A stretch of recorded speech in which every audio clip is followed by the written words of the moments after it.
Estamos iniciando mais um Conceito Podcast. Hoje, no nosso bate-papo, iremos falar sobre imposto de renda. Comigo na bancada, Carlos Albuquerque. Mais uma vez, prazer estar aqui. Boa tarde, boa noite, bom dia, boa madrugada, no horário que você for assistir. E hoje, o nosso bate-papo, a contadora, advogada também, né? Daiane Neres irá falar conosco sobre imposto de renda. Futura advogada. Gente, estou formando, estou finalizando, graças a Deus. Vai pagar mais imposto de renda. Vou pagar mais imposto de renda. Estou finalizando já. O que é o imposto de renda e quem tem que declarar, doutora? Bom, imposto de renda é um tributo que o governo cobra das pessoas físicas sobre a renda que ela teve, né? Existem faixas de isenção e tal, mas constituiu renda é base de cálculo para imposto. E esse imposto, esse específico que a gente está tratando aqui hoje, ele é cobrado das pessoas físicas. Precisa declarar o imposto de renda 2024, referente aos rendimentos auferidos em 2023. Quem teve rendimento no ano superior a R$ 28.559 reais. Quem teve rendimento isento, né, bolsa de estudos, fundo de garantia, superior a R$ 40.000. Quem teve aplicações em bolsas de valores, movimentação na bolsa de valores, também superior a R$ 40.000.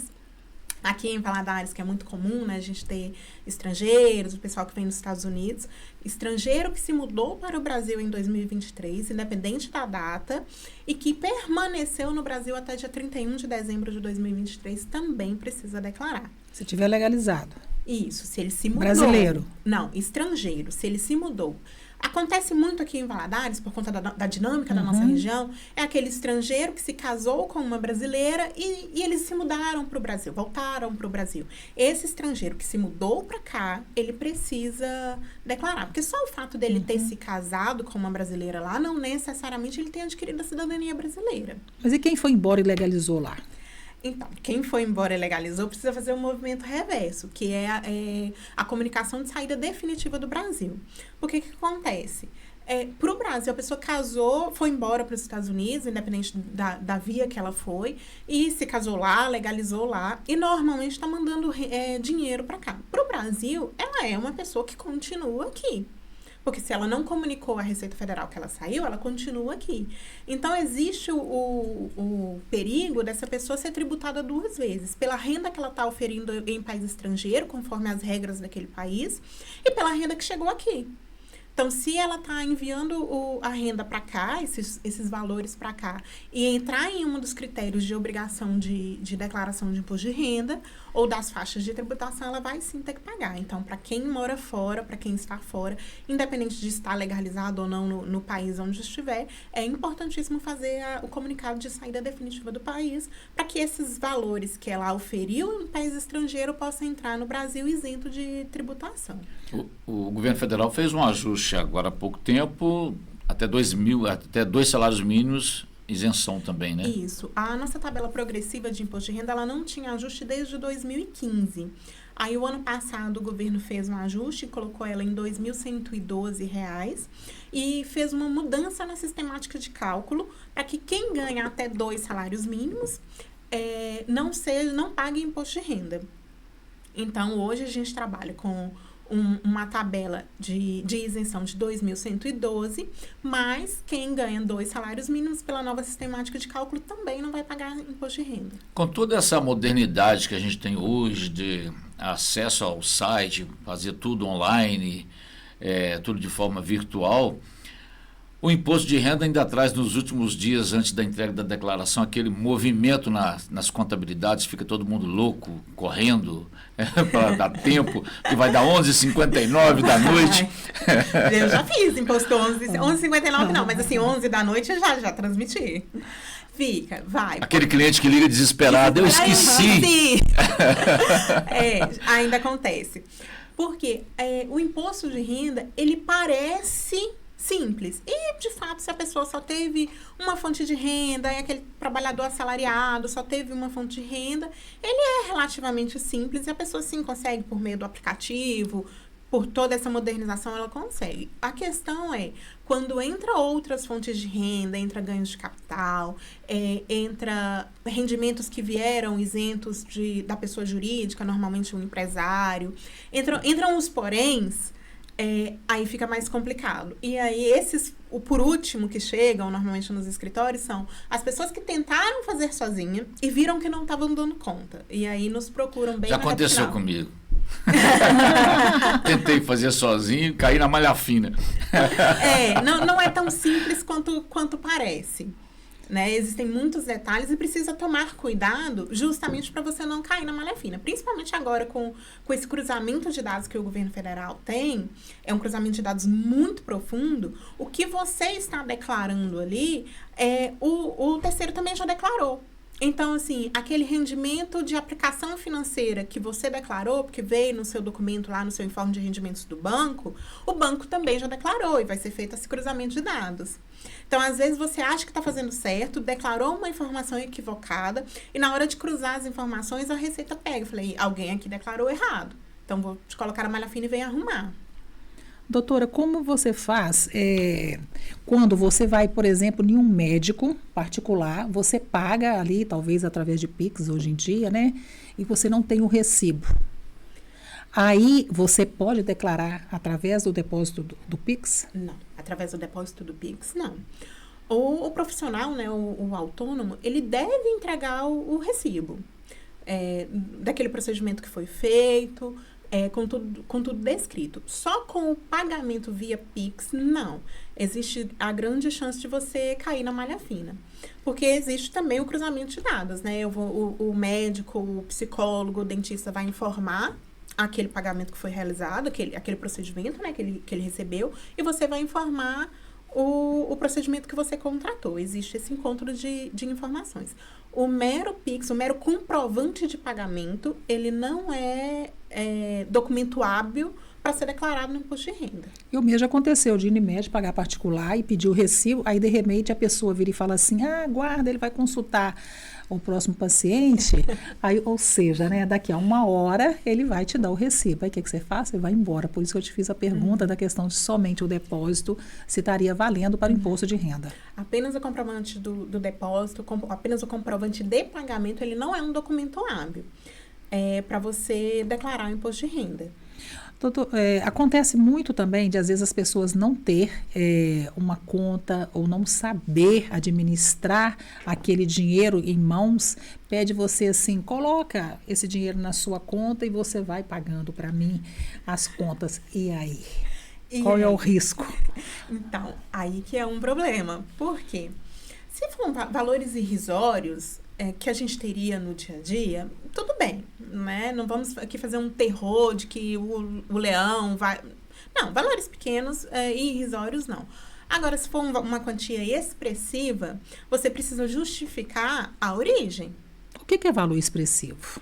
Então, depende da sua movimentação. Uma pessoa que habitualmente movimenta ali por mês 6 mil, que tem ali a origem, o salário, o prolabore da empresa que ela trabalha, que tem ali uma origem de 6 mil. E, de repente, você começa a movimentar 30, 40 mil. Então, esse já é um valor expressivo, dada a sua realidade. E dependendo da realidade da outra pessoa, que ela já movimenta 30 mil por mês, entrar mais 30 mil, ela não é tão expressiva. Então, esse valor expressivo, ele depende da realidade daquele contribuinte. Mas, de toda maneira, vamos considerar que você tem ali os seus rendimentos que vieram da sua atividade, e aí você está recebendo, sei lá, 300, 400 mil, que acontece muito aqui na nossa região, porque a gente tem uma região muito atípica por conta de muitas pessoas morando fora do Brasil, daquele parente que está lá nos Estados Unidos e fala assim, coloca aí, recebe aí para mim 300 mil, que é para eu comprar um imóvel. E aí esse dinheiro entra totalmente fora daquela sua realidade e sem origem declarada. E isso pode ser um problema. Principalmente se você vai chegar no fim do ano com esse dinheiro em conta. Chegou dia 31 de dezembro, o informe de rendimentos do banco, ele vem com esse dinheiro, com esse saldo em conta. E aí você precisa declarar, mas você não tem origem. A sua movimentação pessoal, ela não comporta um aporte de 300 mil. Então, essa é a grande questão de emprestar a conta. Você né? está falando da questão aí dos 300 mil entrar na conta. Vamos colocar que esses 300 mil entrou na conta e a pessoa tem, com um mês, esse dinheiro vai sair da conta dela para comprar um patrimônio. Ela vai pagar imposto mesmo assim? Olha, pela Não tem origem, movimentação, né? não tem origem. Pela movimentação em si, aquele momento da movimentação, não. Mas ela corre um risco de cair na malha fina no momento que ela for fazer o imposto de renda. Ela corre o risco de um eventual processo administrativo da própria Receita Federal, de querer saber a origem desses valores. Por ser um valor expressivo que entrou na sua conta, diferente da sua movimentação habitual, o próprio banco, ele notifica o Banco Central de uma movimentação atípica na sua conta. Então, o imposto de renda, se ele vier a acontecer, ele pode ser o menor de seus problemas. Porque pode ser interpretado, por exemplo, como uma eventual lavagem de dinheiro, num caso mais grave. Ele pode ser interpretado como uma eventual lavagem de dinheiro, que teria implicações criminais, implicações fiscais, implicações administrativas. Então, precisa, sim, tomar muito cuidado com essa questão de emprestar a conta. Quando a gente vai fazer depósito, costuma muito, Carlos, você chega lá e fala assim, de onde que é oriundo aquele dinheiro. Aí fala lá comercial, fala um monte de pensão, um monte de coisa. Mas não tem lá a função que foi o marido que deu, para pagar as contas que você vai colocar na sua conta para esse atividade, né? Aí o que acontece neste caso? Onde é que você tem que apertar ali, porque aquilo ali é uma pegadinha. É uma pegadinha. Nesse caso, por exemplo, o marido, o cônjuge, né? Marido, esposa, que está transferindo entre si, presume-se que esse patrimônio já tenha uma origem, né? Se foi o seu marido que te passou uma quantia expressiva, mas para quitar contas, enfim, conforme a sistemática daquele casal. Que, né, não vem ao caso nosso aqui agora a sistemática do casal, mas conforme aquela sistemática daquele casal, o marido transferia um dinheiro, a esposa transferia um dinheiro para sua conta. Tem a origem é o meu marido conseguiu esse dinheiro por conta da venda de um imóvel, da venda de um veículo, da venda de semoventes, e transferiu para minha conta por conta da dinâmica da nossa família. Isso existe uma origem. E o fato de serem casados, existe a comunicação do patrimônio. Tanto que, normalmente, quando a gente é casado, a gente informa o CPF do cônjuge lá no imposto de renda. Ainda que a declaração não seja conjunta, né, por planejamento tributário, às vezes realmente não vale a pena fazer uma declaração conjunta, mas você informa o CPF do seu cônjuge na sua declaração de imposto de renda. Então, existe essa informação de que vocês são um cônjuge e existe a presunção de compartilhamento de patrimônio. Então, se veio do seu marido e existe uma origem lá, não vejo um problema. Quais são as complicações hoje? Não sei se mudou muito, né, em relação aos anos anteriores. Para quem perde a bendita 11 horas e 59 minutos da noite do dia 31 de maio, aí acorda no dia 1º de junho, meu Deus, e aí? Primeiro, a gente já ganhou mais 30 dias, que mudamos de abril para maio. Ah, é verdade, era sempre abril, né? Era sempre abril, último dia útil de abril, agora 31 de maio, já ganhamos mais 30 dias, já dá para respirar. Mas você pode começar a declarar a partir de quando? 15 de março, né? 15 de março.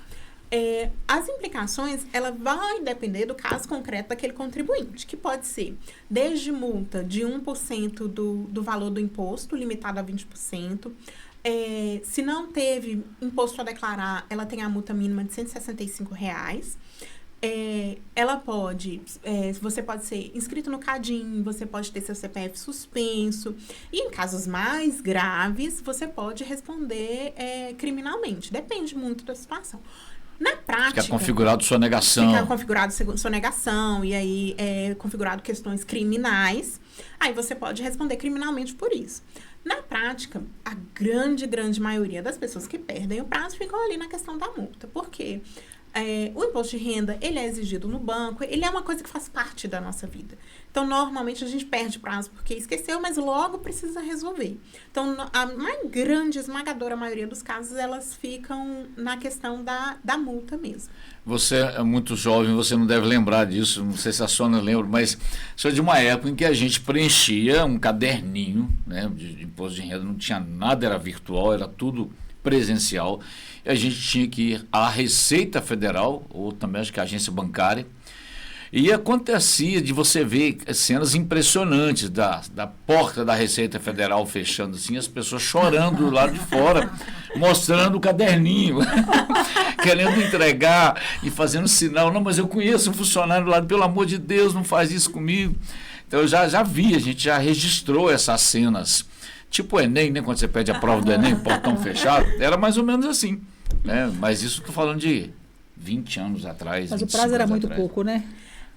E a gente está falando de uma realidade que era muito diferente da que a gente tem hoje, que era manual. Eu me lembro, logo que eu comecei a trabalhar com contabilidade, porque comecei a trabalhar com contabilidade muito nova, então foi assim, uma das primeiras atividades que eu desenvolvi, ainda na adolescência, eu me lembro da época dos disquete.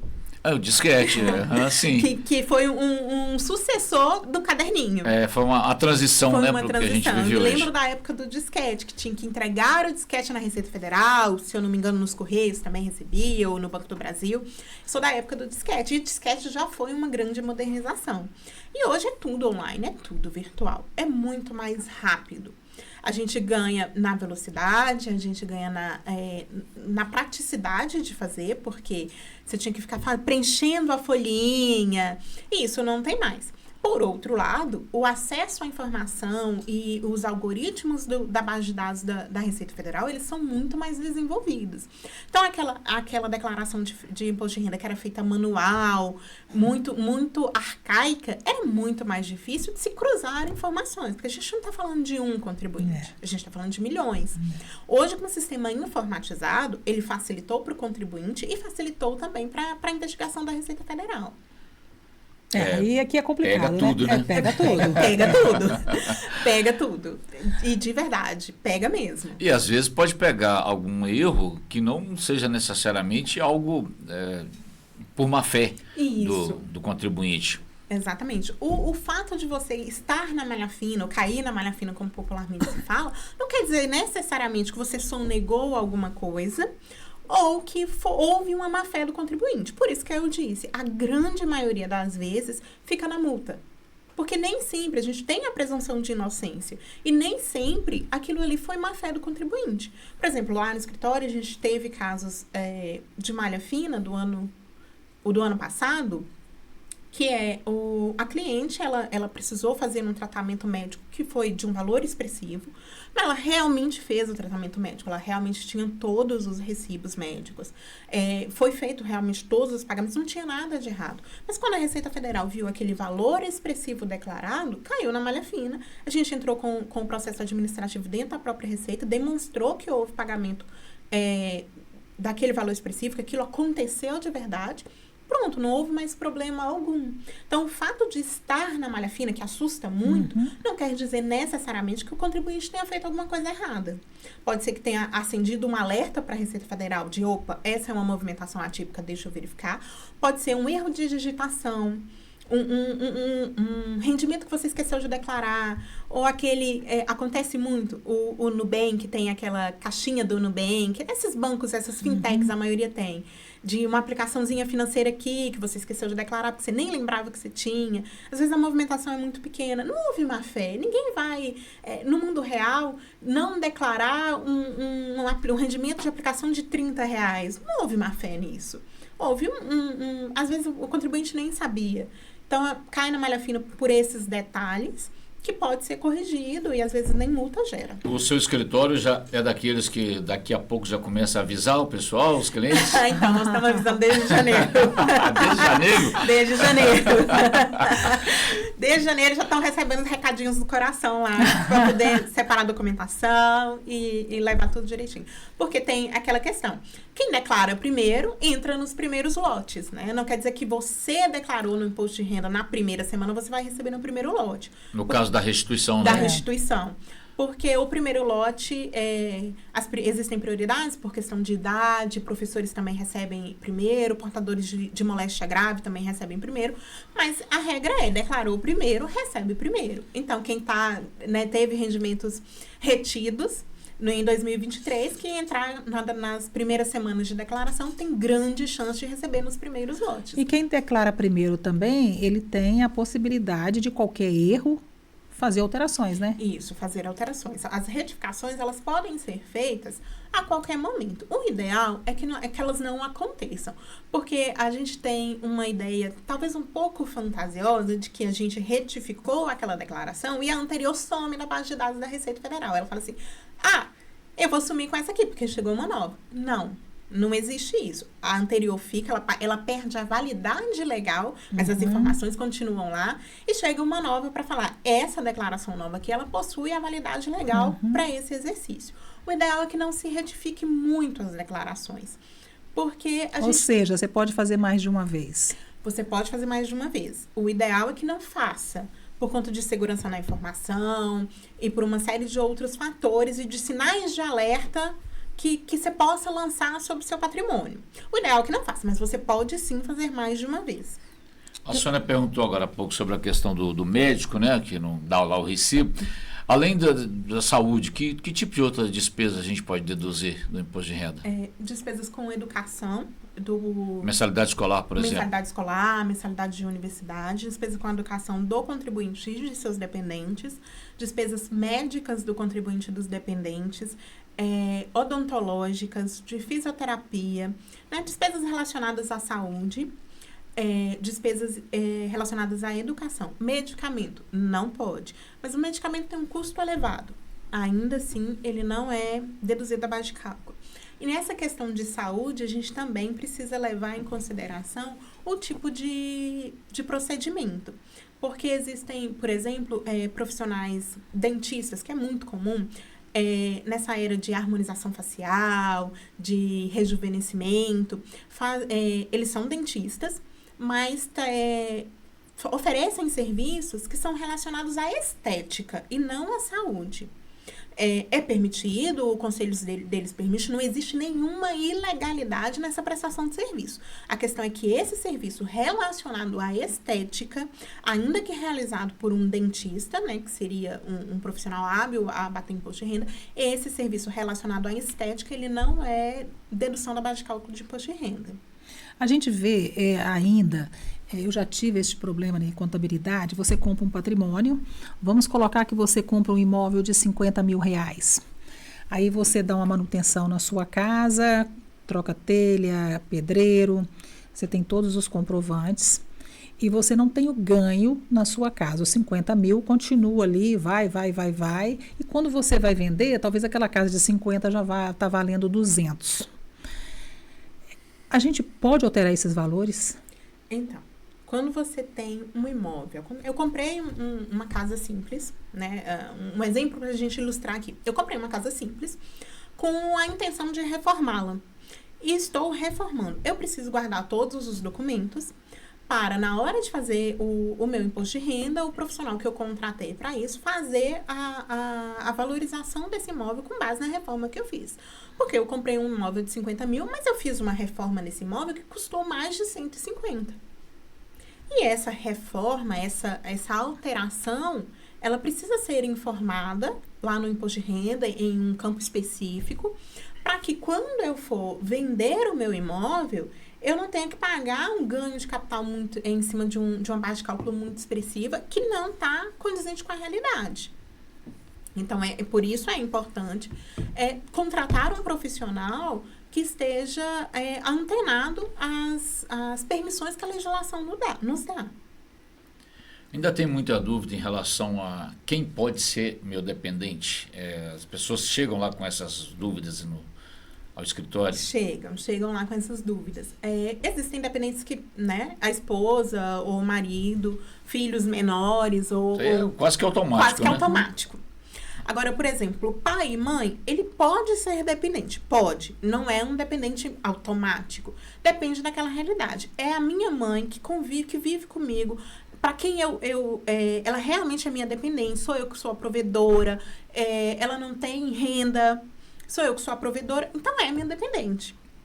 Agora, assim, é a minha mãe, mas que é aposentada, possui renda dela. Apesar da gente morar junto por uma dinâmica familiar, ela não é minha dependente. Porque ela tem a renda dela, ela tem o salário dela. Apesar de eu dar uma contribuição, ela não necessariamente precisa disso, ela não é minha dependente. Então, precisa, sim, analisar o caso concreto. Até que idade você pode deixar um filho no seu imposto de renda como seu dependente? Olha, até 18 anos, seu dependente. Sem Pronto, dúvida nenhuma. sem dúvida nenhuma. A partir daí, até os 24, se ele estiver estudando curso de nível superior. Tá? Porque curso... Acabei de perder uma dependente. curso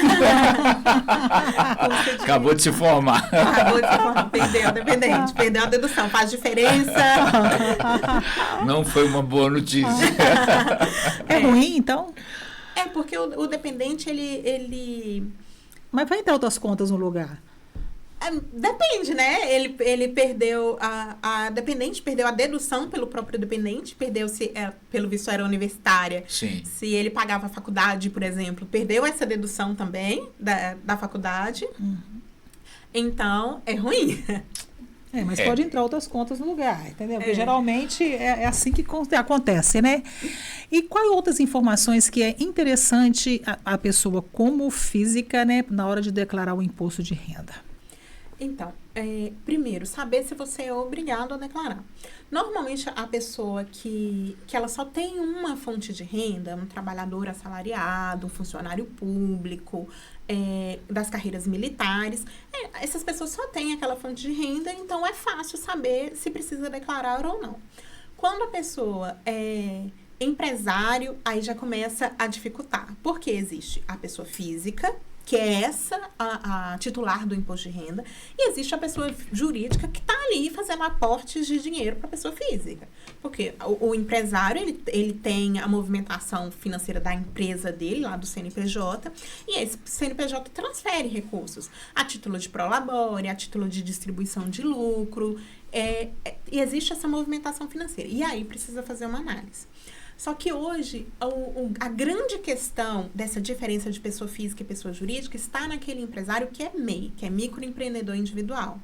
Por ser uma empresa menor, sui generis, muito relacionada à pessoa física, o empresário MEI acaba tendo um pouco de dificuldade de saber se ele precisa declarar ou não o imposto de renda. Esse período agora de entrega de declaração, que começa no dia 15 de março e vai até 31 de maio, é para pessoa física. Para pessoa física. Como é que funciona pro caso da pessoa jurídica? É automático durante o ano? Não. O Leão tem acesso? A pessoa jurídica aí vai depender de uma série de fatores. Primeiro, o tipo de tributação. Se ela é simples nacional, se ela é lucro presumido, se ela é lucro real. Se ela é simples nacional, o imposto de renda da pessoa jurídica está sendo pago ali todo mês dentro da guia do Simples. Se ela é lucro presumido ou lucro real, a cada mês ou a cada trimestre, em guia própria. E ali já está sendo recolhido.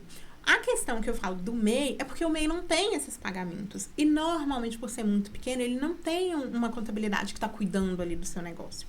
Então, ele acaba confundindo pessoa física com pessoa jurídica. É verdade, hein? Acredita que porque ele entregou a declaração do MEI, ele não precisa fazer a declaração de pessoa física e acaba gerando essa confusão. Imaginando que eu vá pagar imposto de renda no final do ano, eu já posso, desde janeiro, fazer um carnê e já ir pagando algum percentual? Isso. Enquanto autônomo, deve. Na verdade, deve. O Carnê-Leão, ele é obrigatório para o profissional autônomo e liberal. Que é, basicamente, minhas receitas e minhas despesas dedutíveis. O MEI se enquadra nisso? Não. Não. MEI é outra coisa. MEI é outra coisa. A gente está falando dos profissionais autônomos e liberais, que são aqueles dentistas que não têm CNPJ, médicos que preferem trabalhar no CPF, psicólogos, advogados. São profissionais que falam, eu não quero ter uma empresa, eu prefiro continuar trabalhando aqui com meu CPF e é renda, preciso declarar. Para não juntar tudo isso, tudo aquilo que eu auferir durante o ano de 2023, né, durante os 12 meses, e chegar agora, a partir do dia 15, e fazer uma declaração e ter aquele volume muito alto de imposto para eu pagar, eu vou fazer a declaração mensal, que é o Carnê-Leão, que é, inclusive, obrigatória. Muita gente não faz, mas a legislação diz que ela é obrigatória. Então, todos os meses, eu vou antecipar esse imposto que eu pagaria agora. Eu vou pegar minhas receitas, vou pegar as despesas que são dedutíveis, conforme o ramo, né, de atuação, e sobre aquilo vou apurar o imposto de renda. Paguei agora, paguei janeiro, paguei fevereiro, paguei novembro, paguei dezembro. Paguei todos os meses de 2023. Quando ela for fazer a declaração de imposto de renda, porque uma coisa é o Carnê-Leão, e o Carnê-Leão não te desobriga a fazer a declaração de imposto de renda. Quando ela for fazer a declaração de imposto de renda, ela vai informar esses valores que já foram pagos ao longo de 2023, e aí será feito um ajuste, falar, não, tá tudo certo, não tem imposto a pagar. Ou não, você pagou aqui, mas ficou a menor. Tá aqui, você ainda tem um residual para pagar. Ou, olha, você pagou a maior. Tá aqui a sua diferença, entra lá no lote de restituição de imposto de renda. Quem é isento não precisa esquentar a cabeça. Eu sou da época em que se fazia a declaração do isento, né? E a gente ficava, as conversas do boteco, olha, 2 notícias. A boa, que não é tão boa assim, que você vai entregar a declaração de isento. Isso é muito bom, porque você não tem muita complicação. O ruim é que você está ganhando muito mal, você está até isento do imposto de renda. Exatamente. Quem é isento não precisa se preocupar, né? Quem está dentro daquelas faixas de obrigatoriedade do imposto de renda precisa declarar. Quem está em dúvida, o ideal é procurar um profissional de sua confiança para poder se orientar. Porque o imposto de renda, ele envolve muitos detalhes. A tributação no Brasil, ela é uma coisa muito complexa, com muitos detalhes, muitas nuances. Cada caso concreto, ele é um caso. Então, assim, eu sou isento, eu tenho certeza absoluta que sou isento, não preciso me preocupar. Estou dentro dos critérios de obrigatoriedade, preciso declarar. Estou na dúvida? Ai, não sei.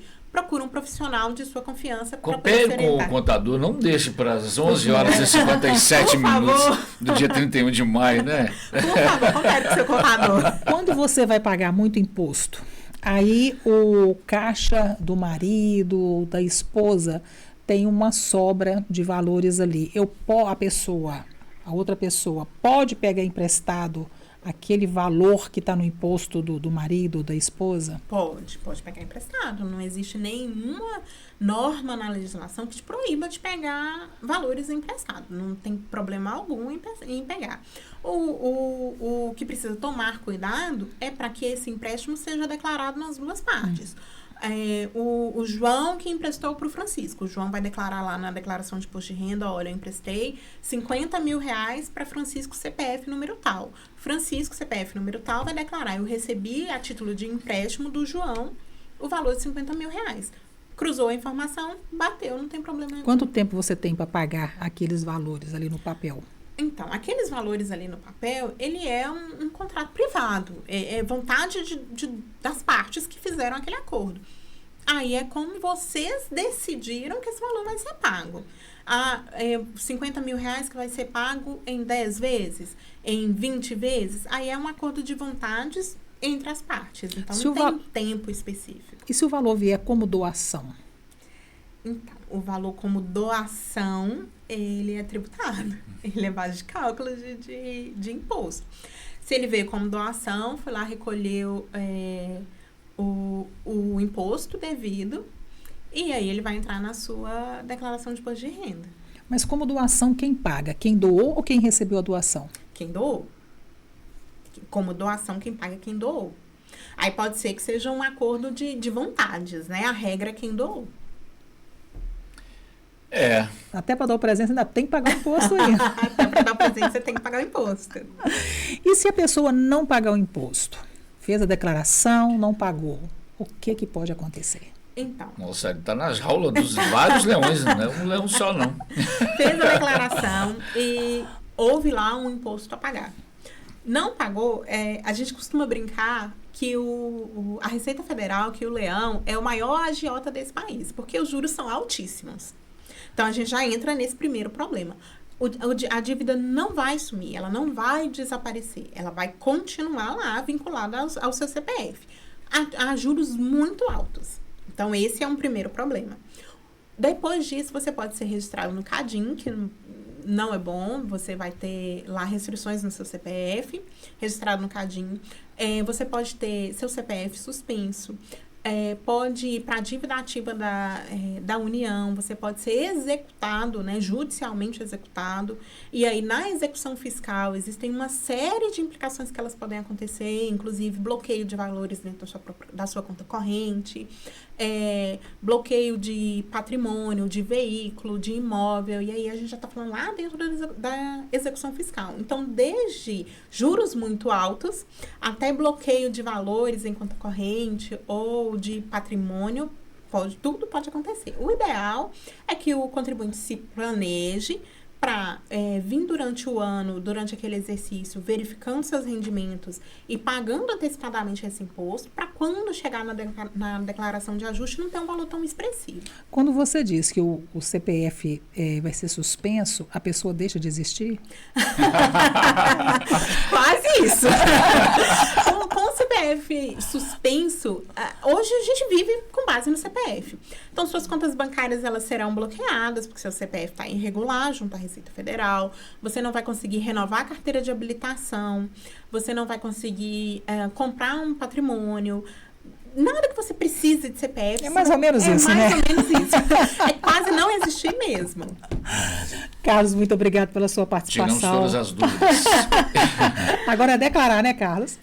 Fazer o quê? Esperar o 15 de março, às 11h59 do dia 31 de maio. Gente, ajuda o contador. Deni, muito obrigado pela sua participação. Valeu pelos esclarecimentos. Eu que agradeço. Foi um prazer estar aqui com vocês. Valeu. Conceito Podcast. Se inscreva em nosso canal.